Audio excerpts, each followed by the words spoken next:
صلوا علیہ وآلہ۔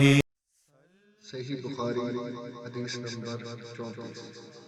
ہم سے کبھی ثابت اقبا نے یہ حدیث بیان کی، ان سے سفیان تھے، وہ اعمش بن عبید اللہ بن مرا سے نقل کرتے ہیں، وہ مسروق سے، وہ عبداللہ بن عمر رضی اللہ عنہما سے روایت کرتے ہیں کہ رسول اللہ صلی اللہ علیہ وآلہ وسلم نے فرمایا کہ 4 عادتیں جس کسی میں ہوں وہ خالص منافق ہے، اور جس کسی میں ان چاروں میں سے ایک عادت ہو وہ بھی نفاق ہی ہے جب تک اسے چھوڑ نہ دے۔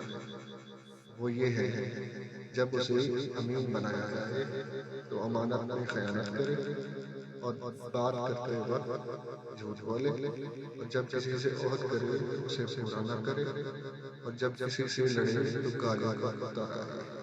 اس حدیث کو شعبہ نے بھی سفیان کے ساتھ اعمش سے روایت کیا ہے۔